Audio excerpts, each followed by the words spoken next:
Ok. Bon, alors les amis, on va donc commencer là, le deuxième Torah Time. On va, à mon avis, il y en aura d'autres qui vont arriver, mais ça arrivera au fur et à mesure, tant pis. De toute Alors, façon, tu enregistres. hein? Tu enregistres de toute façon. Ouais, de toute façon, on enregistre. Alors, on va faire comme on a fait la semaine dernière. On va commencer d'abord par faire un Teilim, parce que pour ceux qui n'étaient pas là, j'aurais. Tu Raphaël, on t'entend plus. m'entends pas là? Si, si. Tu m'entends, Brel?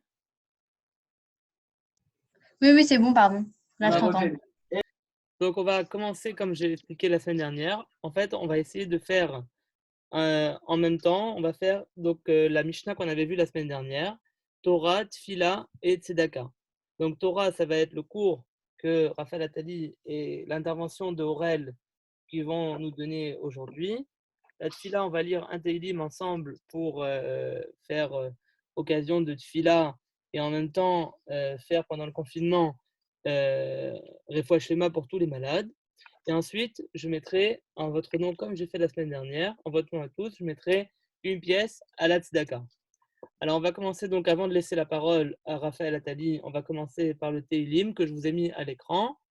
Alors, l'Amnatseach, Mizmor, les David, Yancha, Adonai, Beyam Tsara, Yisagefra, Hashem, Elohe, Yaakov, Ishlach, Ezrecha, Mikodesh, Umitzion, Isadeka, Ispor, Kol, Minchotecha, Veoladtecha, Yeda Shene, Sela, Iten Lecha, Kivavecha, Bechol, Atzatecha, Yemale, Neradena, Bishuatecha, Ubshem, Elohenu, Nizgol, Yemale, Adonai, Kol, Mishalotecha, Ata Yadati, Ki, Oshia, Adonai, Meshicho, Yaaneu, Bishme, Kocho, בגבורות ישיימינו אלה ברכב ואלה בסוסים ואנחנו בשם אדוני אלוהינו נזכיר המה קרו ונפלו ואנחנו קמנו ונתעודד אדוני הושיע המלך יעננו ביום קורנו. Alors juste une petite minute parce qu'il y a quelqu'un Mhm. qui vient d'arriver. On va l'accepter tout de suite. Une minute.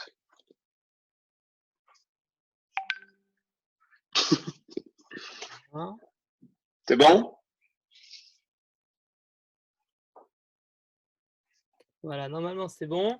Alors avant de commencer, donc voyez la tzedaka qui est là. Je mets une pièce. Alors, on va faire avec l'autre main, ça va être plus sympa.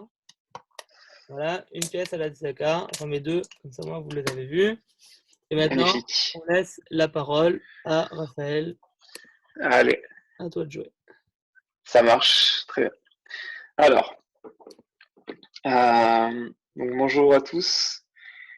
Donc aujourd'hui, on va faire une petite étude sur le confinement, en fait, finalement, sur les leçons qu'on peut tirer de ce confinement. Alors, on va faire une petite introduction avec la Emouna, donc une petite introduction avec le concept de Emouna.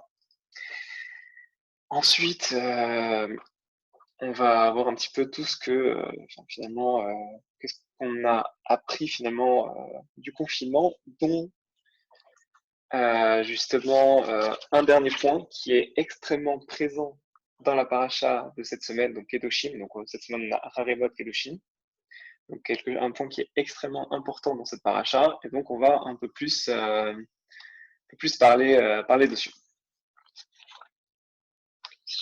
Donc par rapport à la Emouna, il y a un Ramban sur la paracha Bo qui demande comment c'est que le souvenir de la sortie de l'Égypte, il est si important. Donc en fait, effectivement, la première explication, c'est que finalement, bon, on peut pas, donc on a des règles dans la nature, donc Dieu veut avoir des règles, donc finalement, on ne peut pas réaliser des miracles à chaque génération. Mais également, pour montrer en fait que finalement des miracles sont possibles, mais pourquoi on ne le fait plus?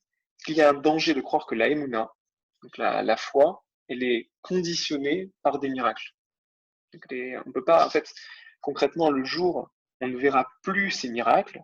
Donc soit il y aura pas de miracle évident, soit même on peut les avoir manqués. Bah, finalement, la foi en Dieu va diminuer, la confiance en Dieu va diminuer. Donc effectivement, la monnaie ne peut pas être conditionnée que par des miracles. Il faut reconnaître en fait les miracles qui sont cachés partout. Et d'ailleurs, quelque chose qui est assez sympa, donc un commentaire du Rabbi Assé, citation, en fait, il avait dit soit on peut considérer qu'il n'y a pas de miracle, soit en fait finalement on peut considérer que tout est un miracle. Effectivement, la Emouna, c'est quelque chose qui est extrêmement important dans le judaïsme et particulièrement important également aujourd'hui. Parce qu'aujourd'hui, on voit qu'on est dans une époque, en fait, on est dans une période sans aucune logique, puisque le fait finalement le virus touche tout le monde, on n'a pas de logique. Donc jeunes ou vieux, on a pas mal, voilà, on peut se poser des questions, comment ça se fait que ces personnes-là sont touchées, et même les gens qui se disent un peu experts se contredisent, parce qu'en fait tout le monde est un peu dépassé. Donc on a cette confusion. En fait, finalement, la Emouna permet en fait de comprendre la situation sans logique. C'est en fait, si jamais, en fait, étant donné qu'aucun événement n'est dû au hasard,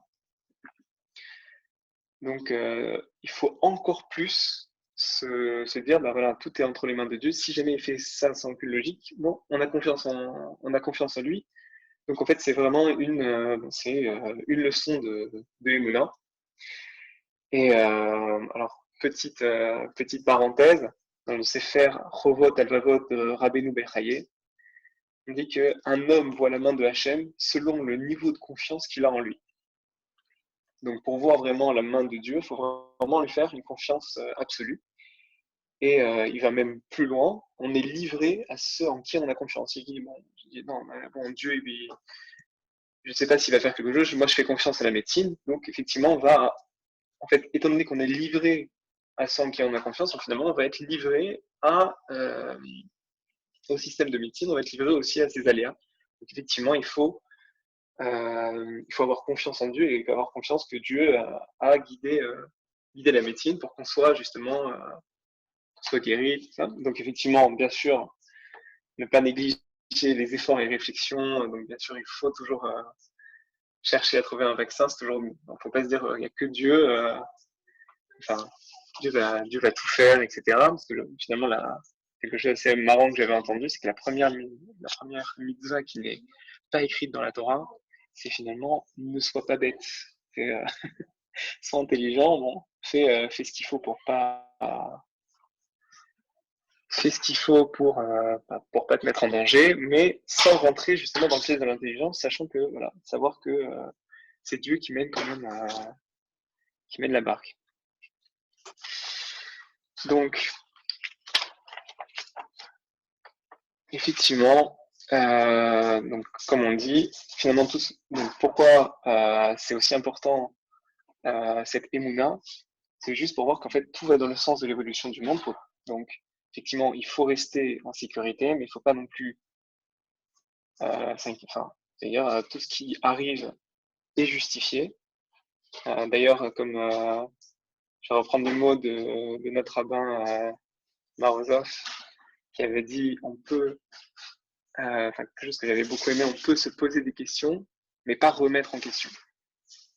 Effectivement, voilà, tout ce qui arrive, c'est justifié. Et du coup, on peut quand même se poser certaines questions par rapport aux fermetures des synagogues ou des centres d'études, effectivement. Donc, on va en arriver, peut-être les premières leçons du confinement, justement. Donc, effectivement, les fermetures des synagogues, ça c'est quelque chose qui nous impacte beaucoup. Donc voilà, on est obligé de faire des cours en Zoom. Effectivement, c'est une grosse remise en cause. On peut imaginer voilà, que c'est presque comme une sorte de claque qu'on a pour réaliser en fait la chance qu'on a de pouvoir assister à des offices, pouvoir assister à des cours. Parce qu'en fait, finalement, on a vu que du jour au lendemain, tout s'est arrêté. Et finalement, voilà, rien n'est acquis, tout vient de Dieu. Donc voilà, il faut avoir voilà, la chance de pouvoir avoir tous ces offices. Donc en fait, c'est vraiment quand on est privé qu'on voit la chance qu'on avait avant. Et en fait, d'ailleurs, on va aussi réaliser la chance qu'on a d'avoir toutes ces possibilités, toute la technologie pour étudier et être finalement lié les uns aux autres. Donc juste une petite digression par rapport aux fermetures des synagogues, des centres d'études. On voit que bon, là, on est dans une période un peu sombre. Comment ça fait que tout le monde dit que bon, on pourrait se trouver dans une époque un peu proche des temps messianiques? En fait, comment ça se fait que l'époque juste avant les temps messianiques sera une époque qui est considérée comme sombre? D'ailleurs, même David Ameller a dit pourquoi est-ce que Dieu, tu te tiens éloigné? En fait, c'est parce que la lumière divine, normalement, passe par donc on considère que ça passe par la porte du Beth Amikdash. Et depuis qu'en fait, finalement, le Beth Amikdash, depuis qu'on ne l'a plus, on a cette lumière divine par quelque chose qu'on dit des fenêtres et des fentes. Et en fait, on dit que ces fenêtres et ces fentes, aujourd'hui, ça correspondrait aux synagogues. En fait, c'est voilà, la lumière qu'on a, elle vient des synagogues et des centres d'études, des Beth Midrash. Et en fait, donc cette époque sombre, en fait, ça va être la fermeture de ces portes, de ces fenêtres et de ces fentes pour pouvoir en fait ouvrir la grande porte. Donc effectivement, c'est pour ça qu'on a beaucoup de personnes qui considèrent que ça peut être finalement une époque sombre pour avoir finalement une bonne nouvelle à la fin, avec l'ouverture de la grande porte du Beth Amikdash, effectivement. Donc, dernière leçon finalement que le confinement nous a enseigné. Le confinement nous a ouvert les yeux sur quelque chose de crucial, c'est que nous avons besoin des autres.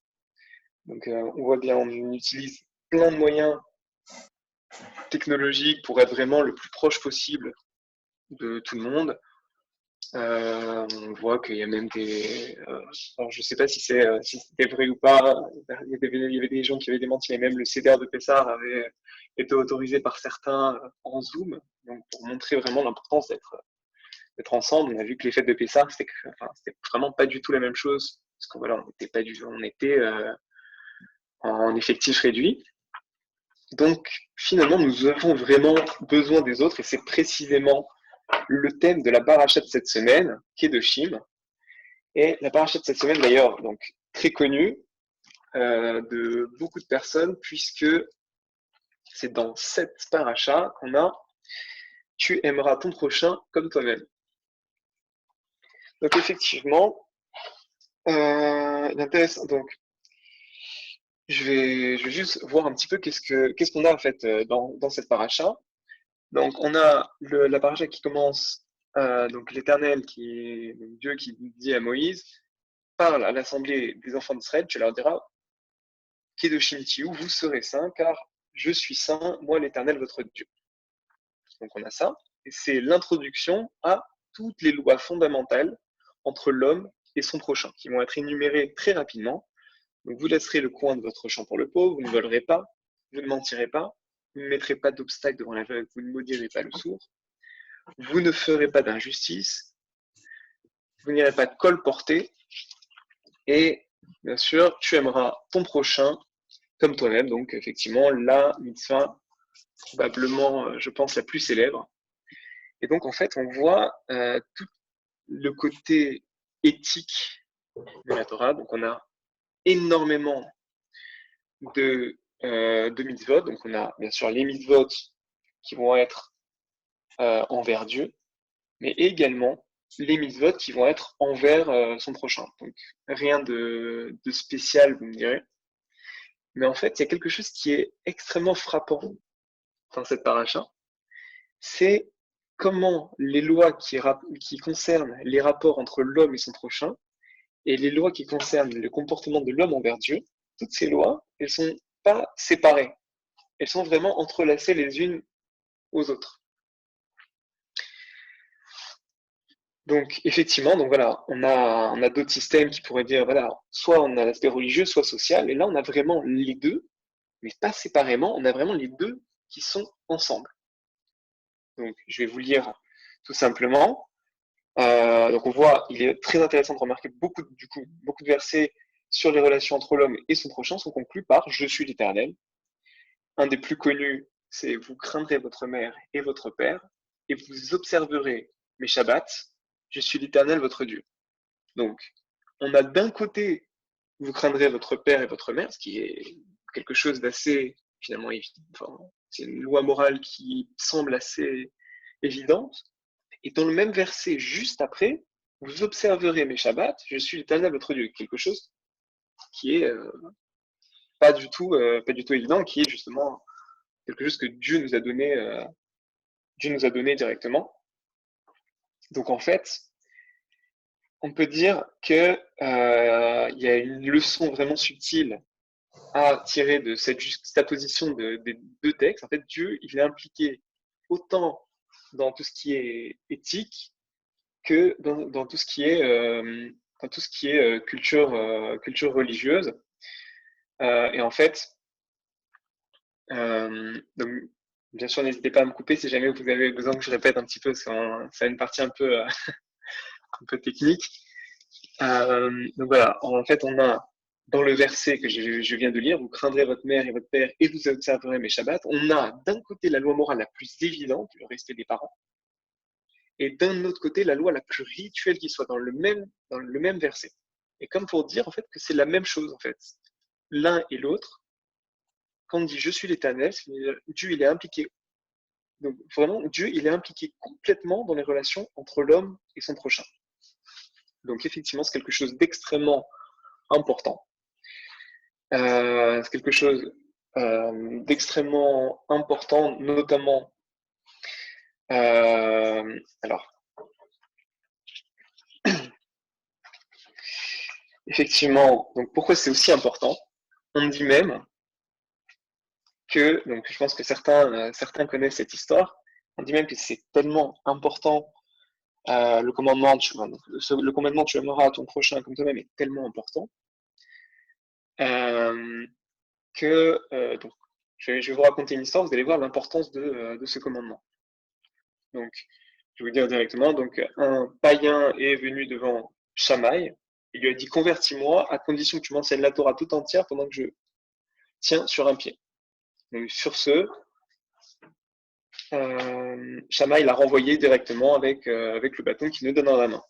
Et lorsque le païen s'est présenté devant Hillel, il a dit allez, mets-toi sur un pied. Il dit voilà. Il lui a dit tu aimeras ton prochain comme toi-même. Donc en araméen, ça fait ce qui t'est détestable, ne le fais pas à ton prochain. Donc bon, c'est la traduction araméenne, mais c'est vraiment le même commandement. Et il a dit voilà, c'est là toute la Torah, le reste n'est que commentaire. Va et étudie là. Donc c'est un commentaire qu'on retrouve dans la Gemara de Shabbat. Et donc en fait voilà, toute la Torah serait contenue dans le commandement tu aimeras ton prochain comme toi-même. Donc effectivement, en fait, les relations avec son prochain sont extrêmement importantes, puisque en fait c'est enfin, voilà, c'est vraiment en fait tous les aspects rituels et moraux sont contenus, donc, toute la Torah est vraiment contenue en fait dans ce message. Mais en même temps on a ça et en même temps on a quand même l'introduction à tout ça. La paracha commence Kedoshim Tiyu. Kedoshim Tiyu qui est quelque chose, donc vous serez saints car moi je suis saint. Donc la première, en fait, on peut se poser des questions. Comment un être limité, faillible, peut-il devenir saint comme Dieu? Et en fait, il faut d'abord comprendre qu'est-ce que c'est la sainteté. Et en fait, la sainteté, donc en fait, les commentaires nous enseignent que la sainteté, ça se traduit par séparation. Quand on dit Hachem, je suis saint, c'est je suis séparé du monde. Je suis pas. Et on a deux explications qui, effectivement, disent bien que être saint, c'est bien être séparé.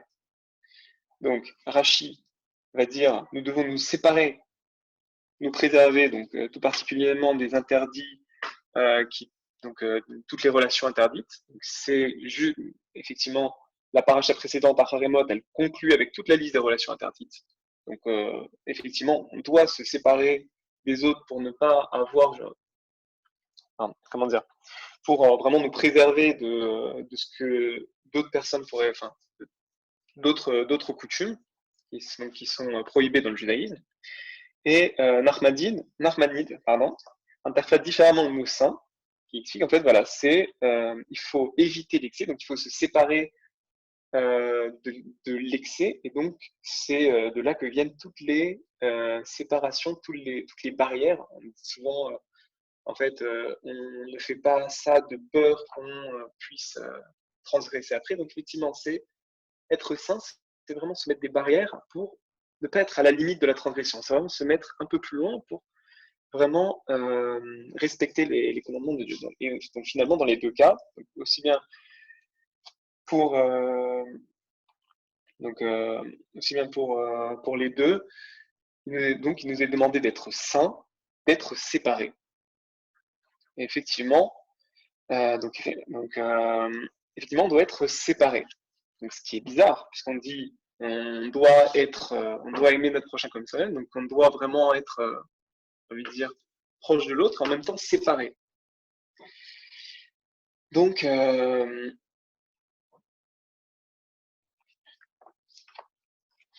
finalement, bien sûr séparé, comme on l'entend avant, pas en distanciation sociale, effectivement.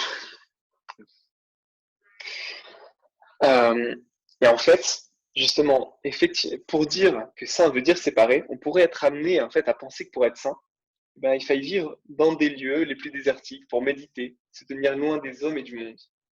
Donc en fait, c'est ça on pourrait vraiment penser.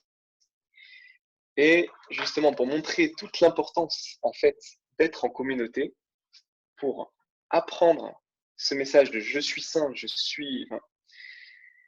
Dieu en fait a réuni tous les enfants d'Israël et leur a dit voilà, une seconde. Donc en fait, Dieu, enfin, comment dire, Dieu a demandé à Moshe de réunir tous les enfants d'Israël. Donc effectivement, puisque c'est un des passages le passage important qui contiendrait toute la Torah, mais également pour dire en fait,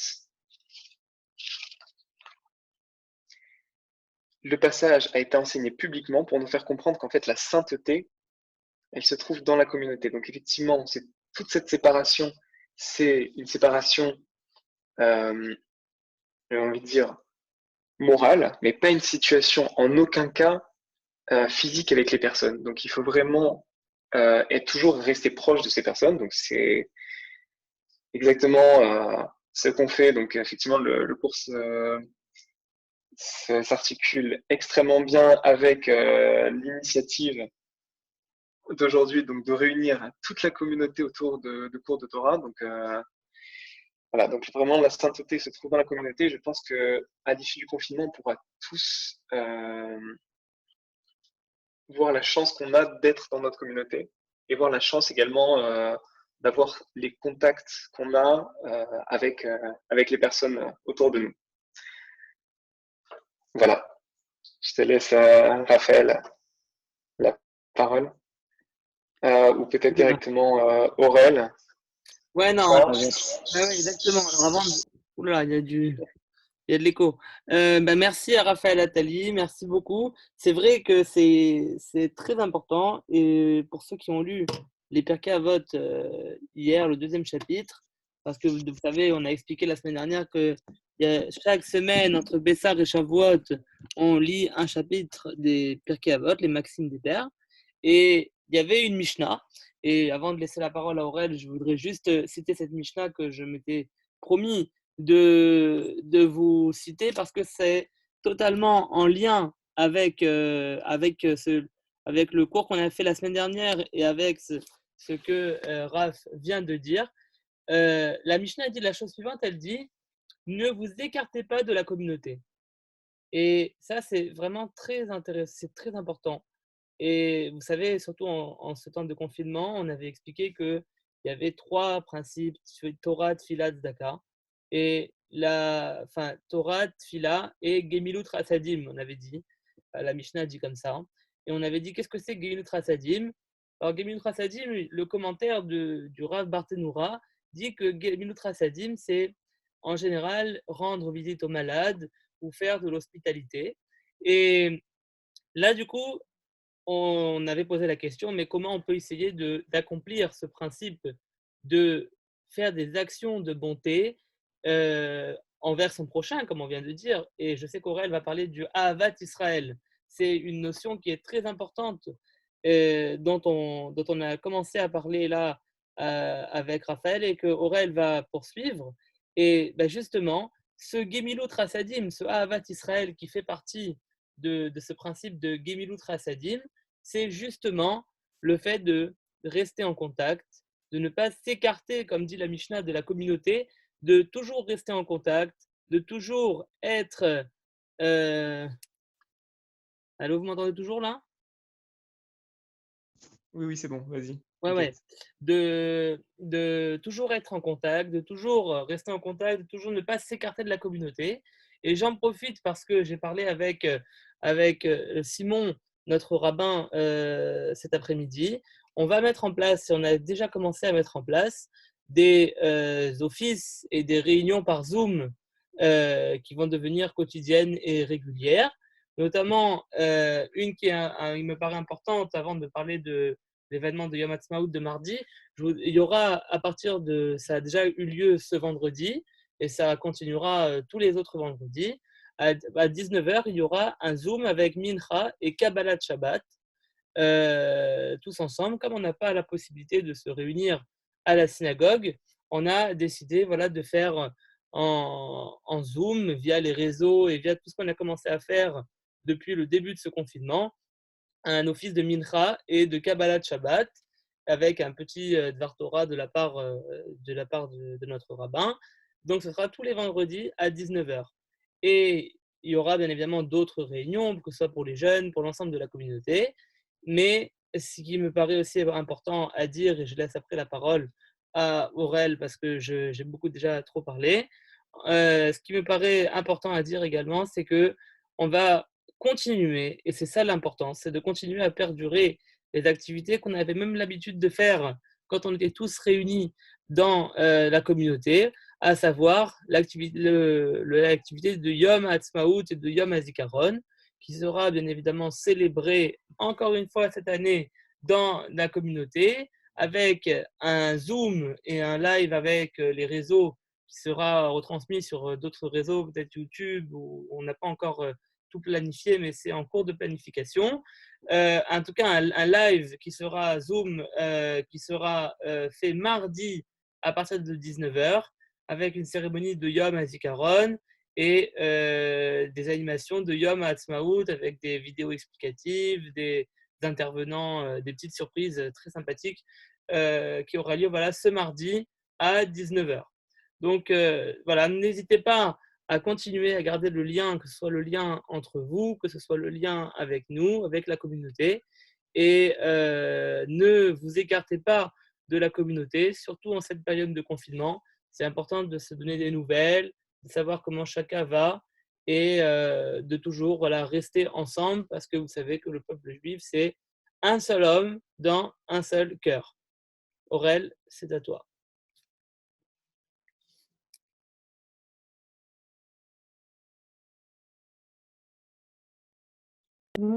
Ok, vous m'entendez tous? Voilà, Tous et toutes. Ok, super. Alors déjà, j'espère que vous allez bien. Donc, je vais reprendre un principe que Raphaël nous a parlé tout à l'heure, la mitzvah de Ahavat Israël. Donc, d'où elle vient cette mitzvah? D'abord, on va la traduire. Ça veut dire quoi? Ça veut dire l'amour d'un juif. Alors, comme vous le savez, on est dans la période du Homer, qui va nous mener donc à Shavuot, si tu veux. Et on voit que Rabbi Akiva, qui était un grand rabbin, il avait 24 000 élèves. Et ces 24 000 élèves-là, ils sont tous décédés pendant le Homer. Pourquoi? Parce qu'ils ne se respectaient pas l'un envers l'autre. Donc, en fait, il manque d'amour.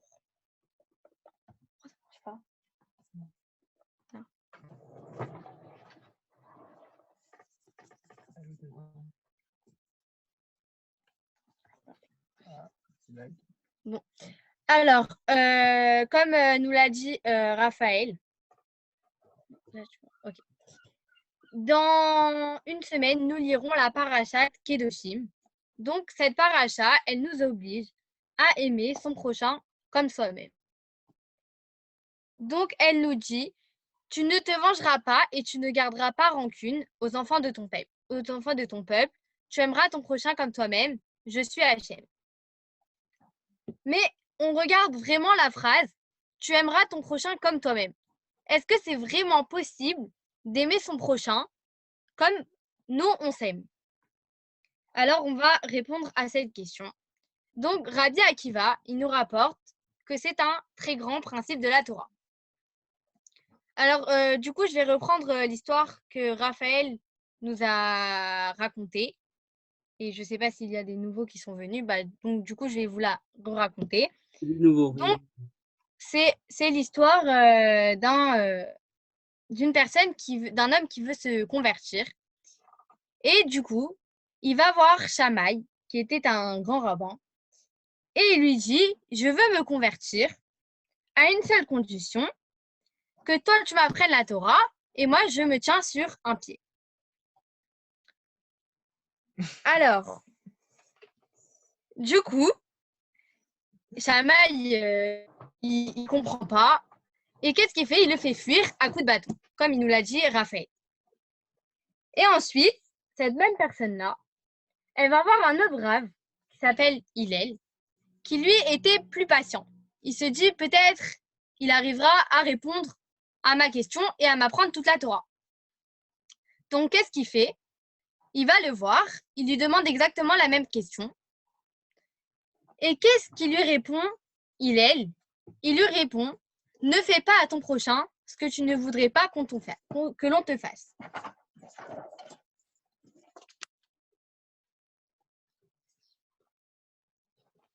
Ah.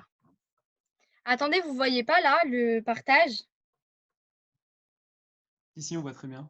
T'inquiète. Si, on voit. Ah, vous voyez, d'accord. Donc, j'en ai. Et donc, du coup, la personne, elle a réfléchi sur ce qu'il lui avait dit, Hillel. Et ensuite, elle s'est convertie plus tard. Ensuite, le Ramban, il nous dit que aimer son prochain comme soi-même, ça ne veut pas dire aimer son prochain comme nous, on s'aime. Pas comme nous, par exemple, on va aimer plus notre prochain que... Il veut dire... Il nous dit que aimer son prochain comme soi-même, ça signifie aimer son prochain comme moi, je veux être aimé. D'où la phrase que Rabbi Akiva a répondu à cet homme-là, ne fais pas à ton prochain ce que tu ne voudrais pas que l'on te fasse. Donc là, les deux points, les deux avis, ça se relie. Ensuite, je vais vous dire une très belle citation qui est que tous nos actes ont une influence sur notre neshama. Donc de là, ça relie l'idée ne fais pas aux autres, à ton prochain, ce que tu n'aimerais pas que l'on te fasse. Alors, une chose qui est importante à retenir, non seulement durant cette période du Homer, mais en plus pendant cette période de confinement, c'est que quelle que soit notre différence, il faut toujours juger notre prochain favorablement. Ça ne veut pas dire que parce qu'une personne elle est âgée ou une personne elle est handicapée, qu'une personne elle est plus petite ou qu'elle est plus grande que nous. Ça ne veut pas dire qu'il ne faut pas juger son prochain défavorablement. Alors, si tu veux que Hachem juge plus tard avec générosité, il faudra donc toujours juger ton prochain, notre prochain, favorablement, comme nous, on le voudrait. Alors, c'est pourquoi aujourd'hui, je vous demande à tous et à toutes de faire quelques efforts. Je ne vous demande pas un grand effort, mais au moins un petit effort, comme appeler vos grands-parents, comme prendre des nouvelles de vos proches. Car vous aimeriez que des fois, on prenne des nouvelles de vous ou que l'on vous aide ou n'importe. Une petite chose que vous prenez sur vous. Et donc, tous vos petits actes, ça aura donc une influence sur votre Neshama et ça aidera à rechercher la paix dans le monde. Et c'est en se respectant, en s'aimant et en s'entraidant que ça amènera le shalom, donc la paix. Voilà. Merci de m'avoir écouté.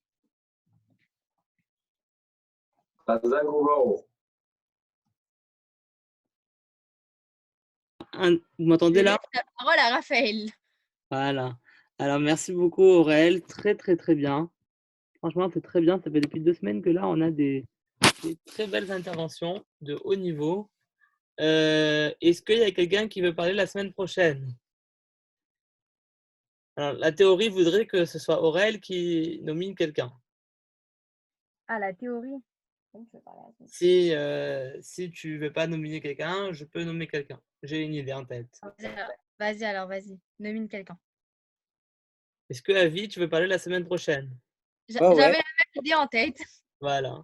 Alors, bah, écoute, alors Avi, la semaine prochaine, bah, ce sera toi. Voilà, la même chose, 10 minutes, 10 petites minutes sur le thème que tu veux. Est-ce que je dois faire un diapo? Hein? Je dois faire un diapo? Tu peux faire ce que tu veux.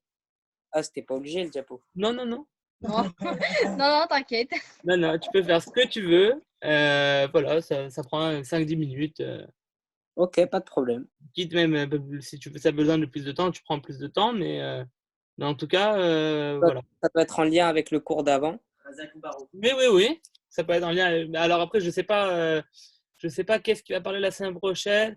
Ah, peut-être que ce sera Simon qui va parler la semaine prochaine. Merci, Nathanaël. Donc, je crois que ça va être Simon qui va parler la semaine prochaine. Si tu veux, je pourrais lui demander sur quoi il va parler, je te dirai. Ok, pas de problème. Après, voilà, c'est la paracha. Si tu veux prendre une Mishnah ou deux de Pirkei Avot, tu les commentes. Tu peux Tu as prendre parlé du Homer la semaine dernière. vite fait, rapidement. Alors moi, je pense que je vais peut-être, enfin là c'est une hypothèse, hein. Je t'écrirai peut-être, mais pour l'instant mon idée c'est le Homer. D'accord.